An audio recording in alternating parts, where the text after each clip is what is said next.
Welcome to the online slides for test development. So these slides are going to be fairly useful. Hopefully you're listening to these sometime this weekend or on Monday, because these slides will definitely give you a little bit more insight into question writing. Most specifically, how we actually design surveys, the choices that we have to make with the items that we're going to include and how we're going to write them, how we actually design good questions, how we then get the response options to those questions, scaling, and finally we're going to talk a little bit more about ways to actually kind of evaluate the survey outside of reliability and validity, but also just looking at individual items and the utility of the test. So broadly speaking, we're going to be talking about both tests, questionnaires, and surveys. So tests include things that we're basically testing. So whenever we're actually in the process of trying to assess knowledge, surveys are often trying to get at various public opinions and thoughts, and questionnaires are often a little bit more about trying to get at actual traits and personalities. So though we've really been kind of focusing on constructs, psychological constructs, which knowledge in a test includes. The test that you recently took in class, that is a psychological construct that I was trying to measure with the test that I administered, your overall gaining of knowledge from this class. So there's 5 stages of test development, and this is a model mainly for us to be able to kind of conceptualize the best practices for developing a good test, survey, questionnaire, or pretty much psychological measure of any kind. So test development is an umbrella term for all that goes into the process of creating a test. And generally speaking, we start with test conceptualization, and this is the part of the process where we're actually determining what is the construct that we're actually trying to measure. Why are we making this test? Are we making this test because there isn't a version that exists, so it's a new construct or a new concept that we need to measure? Are we making this test because a previous test is now just basically gotten too old and it's kind of aged and isn't working very well? Are we trying to improve on an existing test of a concept or construct? Again, why are we making the test? And what are we trying to measure? And the better that we can answer those 2 questions, the easier the rest of the steps are going to be. So a lot of times test development can kind of fall a little flat right off the bat. If you don't have a good reason to be developing a new test, if there isn't a good logic behind it, or if you're not really sure what the construct is you're trying to measure, it's going to make the remaining phases pretty hard. So once we actually have conceptualized what we're measuring, and by the way, test conceptualization, that first step, also is where, from a academic or science view, is where we're doing a lot of research. We're looking at previous publications, we're looking at previous attempts to measure the construct, we're finding out, has anyone measured the construct before? And we're using that information to basically give us a educated direction in our own test construction. And that's the second phase, test construction. So with test construction, we're now actually creating the test.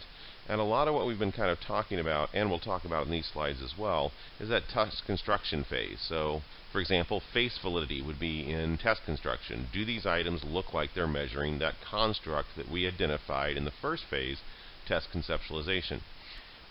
Test construction also includes content validity. So do we have enough items to capture that construct we're after? Once we've constructed our test, we're going to do test tryouts.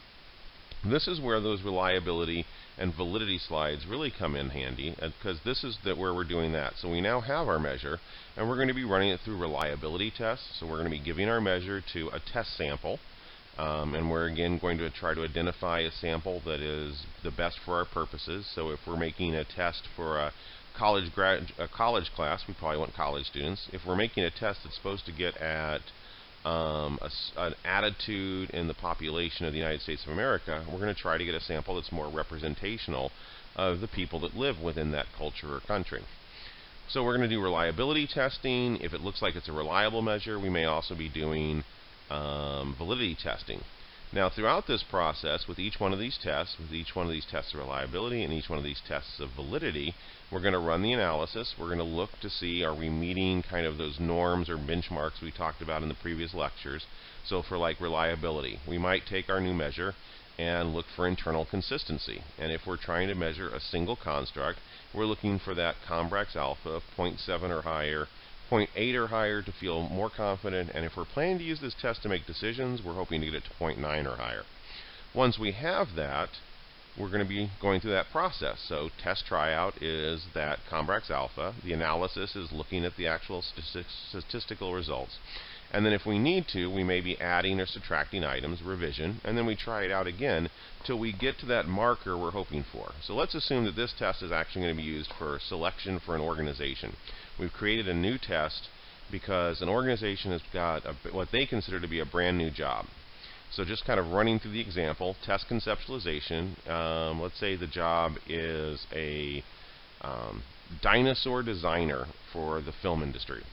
And so we do some research and find that there are measures out there to measure basically artistic jobs, to measure design jobs, to measure innovation jobs, but nothing as specific as someone that designs dinosaurs for the film industry. So we create a new test, and we give it to people that are in art and design, and we find out that the Combrax alpha, the reliability, is about 0.75. So we look at the items that are actually not aiding to the scale. We drop a few of them. We also create some more items. Again, the longer the test, often the more reliable it'll be. And we revise, and we get that alpha up to 0.9. So this is in phases 3, 4, and 5. Now that we have that test working really well, we're now going to see, is it actually valid? So we're going to give it to a bunch of people trying out to become this new job at this company, and then we're going to hire them, and then we're going to see, do they perform well if they scored well on that test, and do they perform poorly if they don't? So we're doing a predictive validity study. At this point, if we find a high relationship between our measure and actual performance, we are done. Our test is good. If it turns out it isn't, we might go back into, once again, that test analysis revision phase. Okay. So test construction, writing items. Generally speaking, and this is happening in that second phase, so test construction, we know what we're measuring and we're trying to create the actual test. The first thing we generally want to talk about is an item pool. And this is something I was suggesting to each one of your groups. Just brainstorm, everyone in your group, as many items as you can that you think would actually measure the construct of interest. So this becomes kind of a reservoir or well from which items will or will not be drawn for the final version of the test. And not everything that's come up with is going to be used in that final test. But the larger the pool, we're making an argument for that idea of content validity again, that we have enough items to really capture the construct well that we're after. So it should be a comprehensive sampling providing a basis for content validity on the final version of the test. So the larger your pool, the easier it is to make an argument that we really did consider a lot of possible items and we've chosen the very best. Also, in the revision process, as we're testing our new test, doing the analysis, and then doing possible revisions, the better the item in the pool, the easier it will be to increase items if we need to or to draw more items in.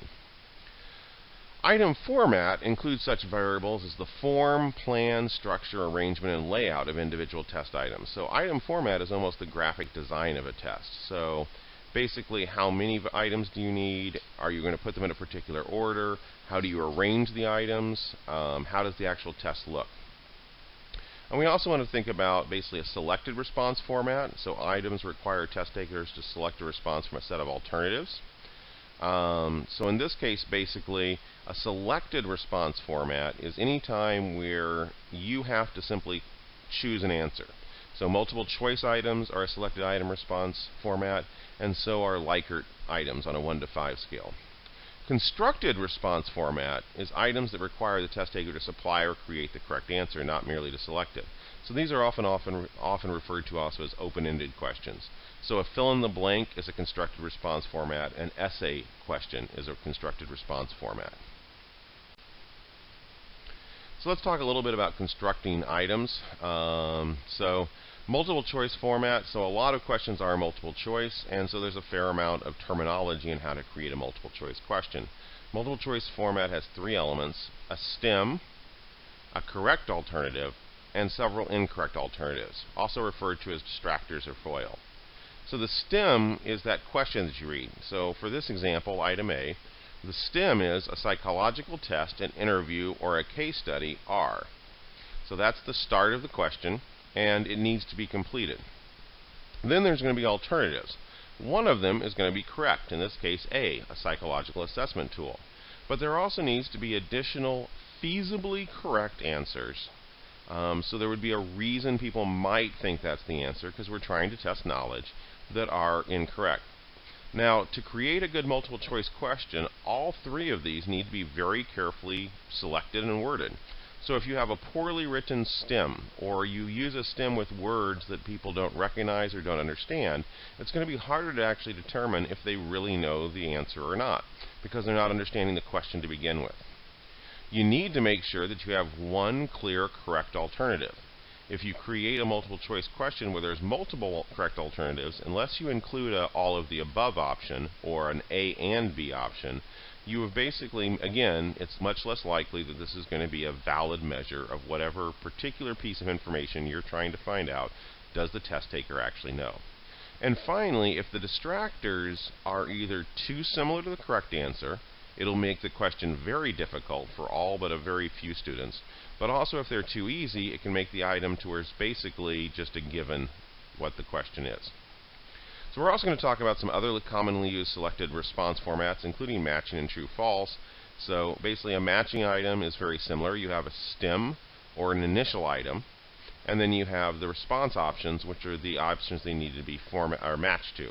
So you'll usually have a column A and a column B, and you're matching up concepts to terms.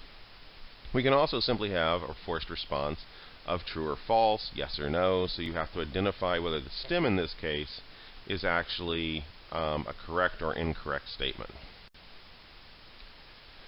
So an important thing to realize is the theory of garbage in, garbage out when we talk about how to ask a question. So question design is very important. We really need to consider our audience, so who's taking the test. We want their honest answers, so we're wanting to make sure that the questions are clearly understood and interpreted. And this can often be a language issue, and we're going to talk a little bit about language issues in these slides. But question interpretation is also, again, there's no statistical technique, though we can determine how well a question is being responded to. It's mainly a logical or systematic process of looking at each question and asking, am I using clear language? Is the sentence easily understood? And to the people that are going to take the question, do they actually understand all the words and the vocabulary I'm using? A lot of this can be actually tested with a pilot test. So before you even start analyzing your new questionnaire, giving it out to some of your friends and asking them just simply, I don't want you to actually answer these questions. I want you to let me know if they make sense to you or if any of them confuse you. And if they confuse you, circle them and tell me why. It'll be interesting if you actually do this process, because you'll usually find that there are some questions that basically people are either interpreting differently or aren't making sense. Another systematic way to do this is to have a group of people go through each question and reword it into their own wording. Again, this will sometimes show that some questions everyone is interpreting the same way, but other questions people may be putting a very different spin on.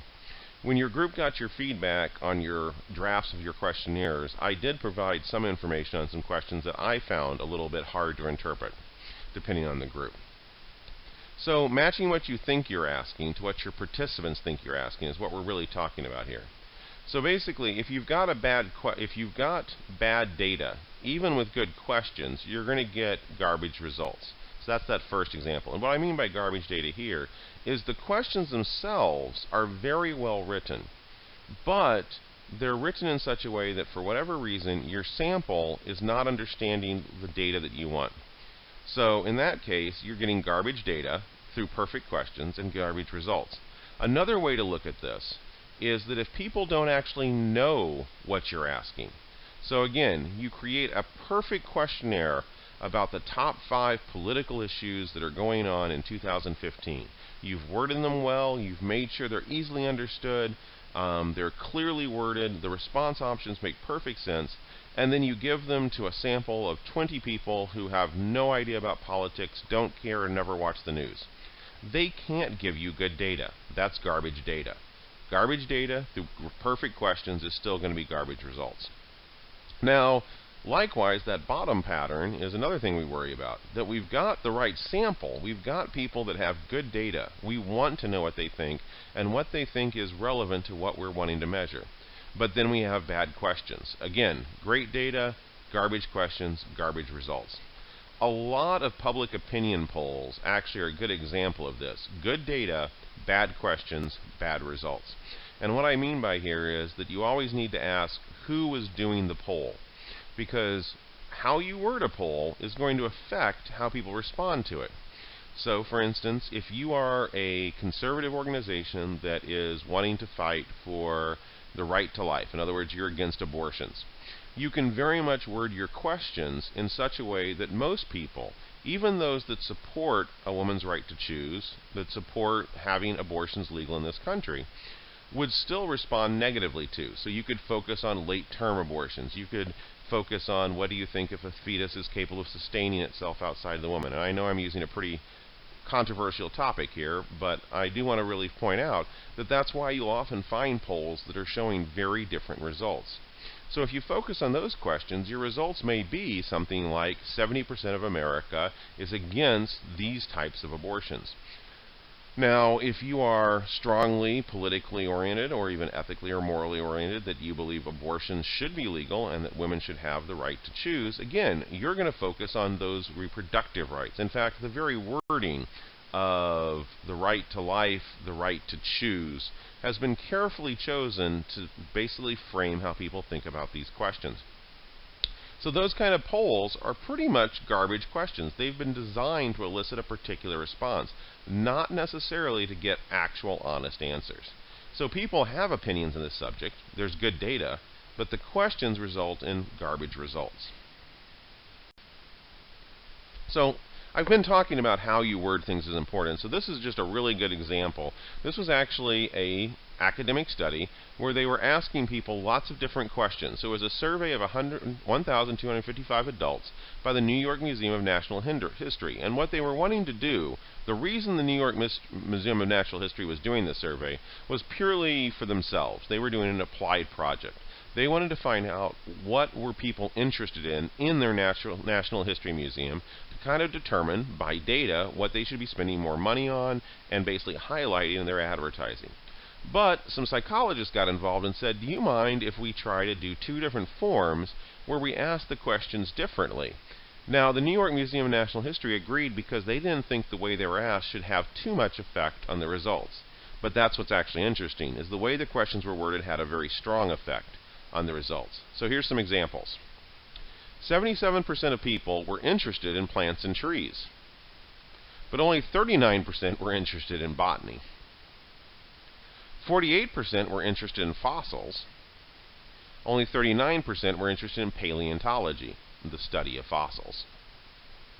42% said they were very interested in rocks and minerals, but 53% were interested in geology, the study of rocks and minerals. 25% believed in astrology, but 7% believed in horoscopes. So again, you can kind of get an idea that if you're wanting to show that people are interested in astrology or believe in astrology, ask them at a science museum where they'll probably mistake the word astrology for astronomy. If you actually want to basically find out if people don't support astrology, you want to specifically remind them of something that they know has been pretty much proven to be not necessarily very reliable, in this case horoscopes. So again, how you answer the ask the questions are giving you very different results. And if what we're interested in is truthful, honest results, that means we have to really worry about language.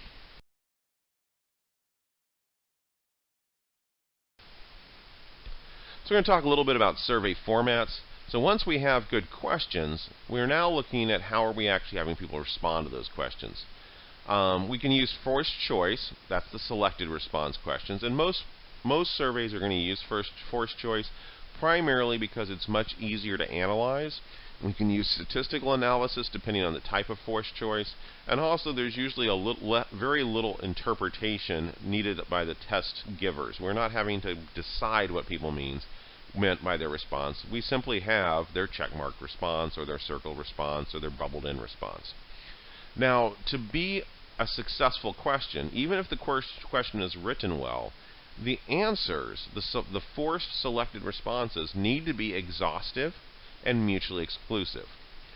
And exhaustive and mutually exclusive means that when we write a question, we want to make sure that the possible responses include all of those that people might want to respond. So a current debate in a lot of demographic surveys is gender. A lot of places have gender listed as male or female. In fact, my example here lists that. But somewhere between 1 to 5% of the population biologically is not so clear on male and female. In other words, if we're looking simply at chromosomal expression of gender, sex, if we're looking at actual genitalia as an indicator of sex, we're actually not at 100% of people that are medically 100% male or female. There's a lot of various small, limited numbers of people that fall into different categories. Additionally, male and female is often thought of in our society not as medical sex, but almost as more of a gender cultural constructed role. And again, a lot of people do not necessarily feel that they are clearly male or female. Now, they're in the minority, but that still means that if you're really wanting to get at truthful answers, if you're asking simply male or female, that's not necessarily exhaustive. Mutually exclusive means that if we're giving options and we're expecting people to choose only one, then the options need to be fairly mutually exclusive. We need to make sure that they aren't something that people would want to respond both to. This often occurs when we ask people their ethnicity. We may have an exhaustive list, so we may include most major ethnicities that are within a culture.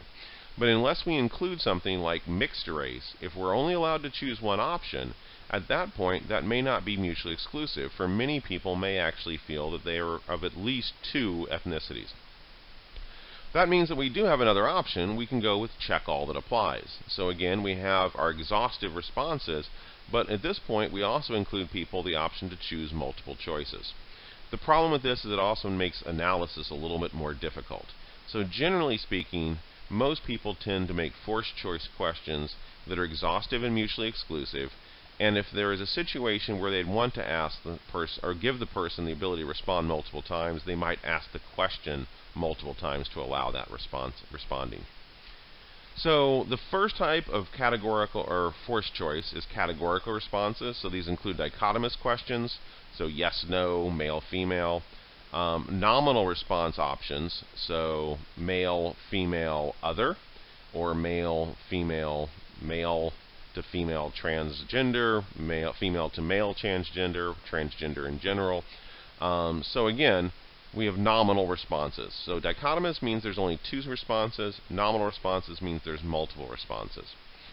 And finally, ordinal, where there's multiple responses and you're actually putting those responses in order. So an example of that is the last one. Rank the candidates in order for performance from best to worst. And you can tell how old this example is, as the candidates listed below are from about 5 presidential elections ago.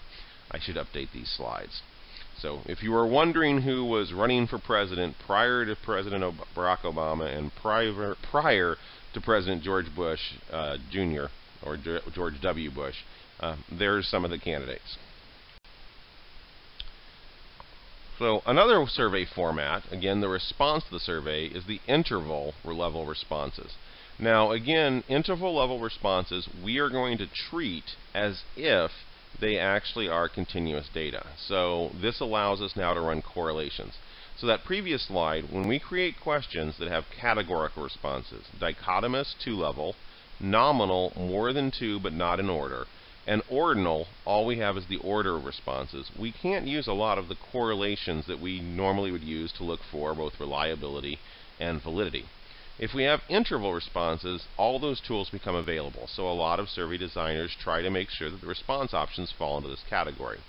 Now again, we want to make sure that these survey response patterns, especially if people are only choosing one, are fairly exhaustive and mutually exclusive, that you wouldn't want to respond to multiple items on that response scale.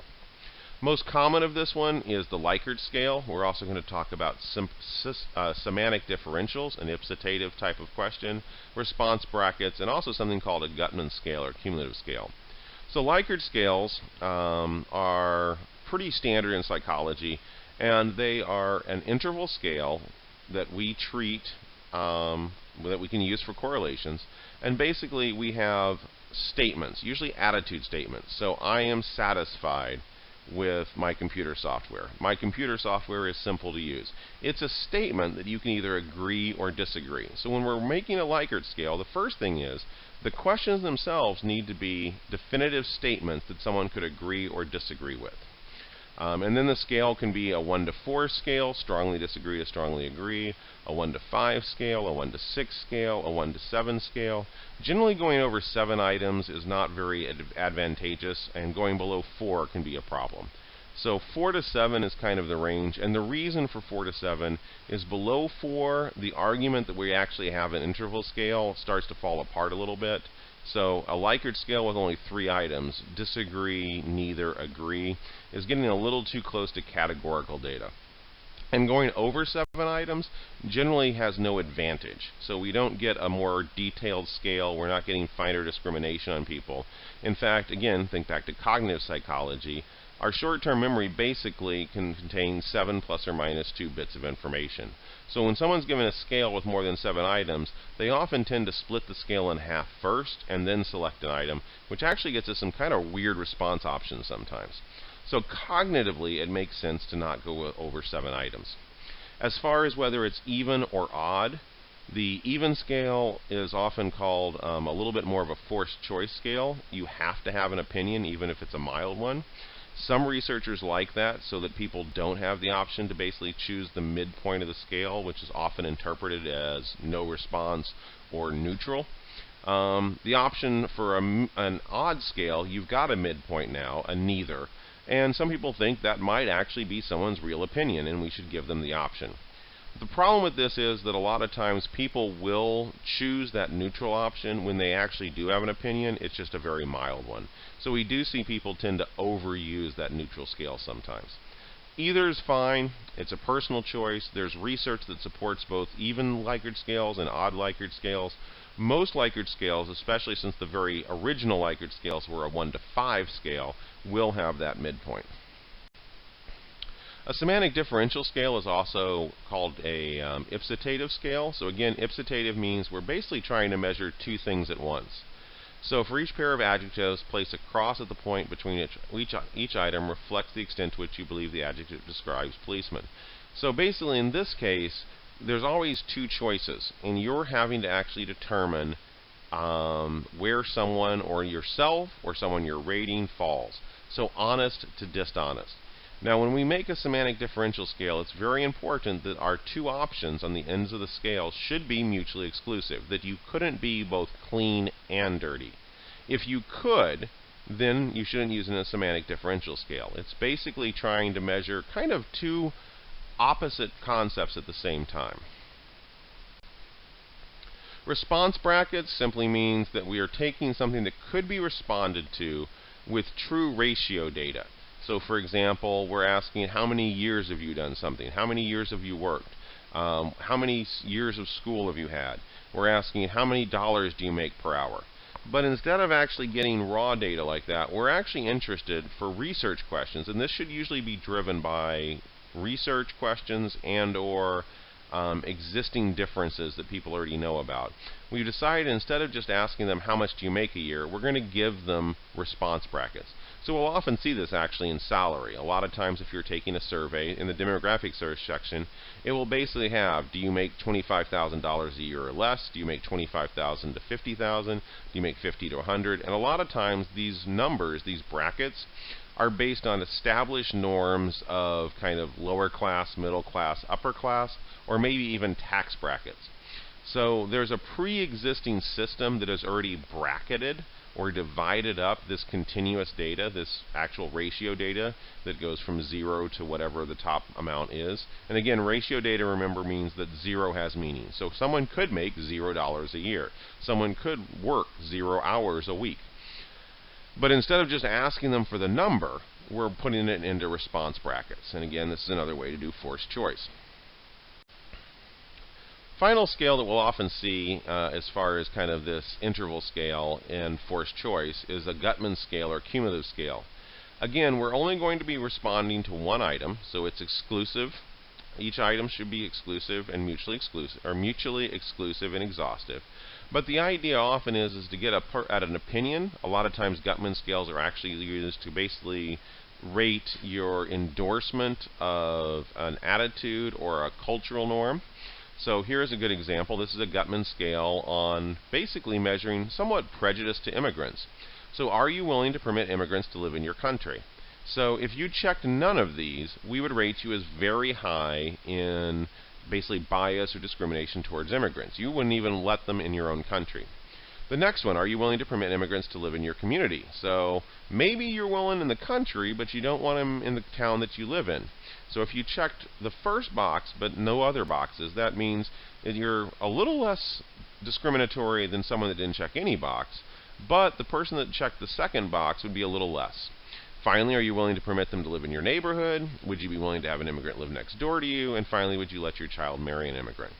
The big thing about a Gutmann scale is that wherever you check logically indicates that you would agree with all of the previous items, and it lets us basically kind of rate your level of comfort. Gutmann scales are sometimes used also to look at, like recently there was a Gutmann scale looking at in presidential politics about whether you'd be comfortable with a Muslim in a position of power. And the very first question was, would you ever vote for a Muslim? And the very last question is, would you be comfortable with a Muslim as president? And again, they go down the same kind of list. Now, how people actually respond to these response formats is survey formatting. So again, we also have open-ended or free constructed response. So this means that we're not giving forced choice. And we do have to decide, do we want open-ended versus forced choice questions? Open-ended questions usually are either fill in the blank and short answer. The advantage to open-ended questions is, one, we can usually get more rich data. We can get more qualitative data. So people aren't just giving us the response we're asking for or have established for them. They're really giving us what they think. Now, the problem with that is it also requires a lot of additional work to really look at everyone's full short answer. Another advantage to open-ended is a lot of times we have a better idea if the person really can pull up the knowledge they're supposed to have with very little prompts. So one of the problems with a forced choice, for example, a multiple choice question, is the person that really knows the concept backwards and forwards is often getting the exact same marks, if you will, or same points as someone that the only way they'd be able to answer that question is if that one of the options was the answer. They can recognize the answer, but they'd never be able to pull it up on their own. An open-ended question is going to be a little bit more likely to find, do you really know the concept? Some other things to think about when designing a survey is filter or contingency questions. These are usually questions that basically indicate whether or not you should take another group of questions afterwards. So this allows you to not ask questions that participants wouldn't be able to answer anyway. So for example, have you ever smoked marijuana? Yes or no. If you answered no, you'd be told skip the next X number of questions because they're all about marijuana use. And if you've never smoked it, you shouldn't be even answering these questions. It'd be a waste of your time. We already talked a little bit about the use of midpoints. So again, the advantages and disadvantages. Just as a reminder, a midpoint allows people that truly have no opinion to share that, which can be a good thing. However, some researchers argue that most people have at least a mild opinion and that people tend to overuse a midpoint if given the option. And finally, that ipsotative questions again. When do we want to ask a question? We're asking two similar questions, or we're basically having people choose between two mutually exclusive concepts. Now, how people actually respond to these forced choice options. For example, I've got my animation here showing someone going through and actually selecting items. Is the response format, is how the responses are collected. So not the survey format. Survey format is how we're asking the questions. Is it forced choice? Is it not forced choice? Is it qualitative questions where it's fill in the blank? Is it multiple choice? Is it Likert? Once we've determined that, our final question is, how do people respond? So do they check a box? Do they fill in a bubble? Do they circle a right answer? Do they write the question in? Do they type the question in? That's response format. And again, how it's done depends on the technology you're using, whether it's online or not, but can still have some effect on how people respond. The biggest thing to think about with response format is to clearly communicate in instructions at the start of every questionnaire or survey you design how people are supposed to respond to the items.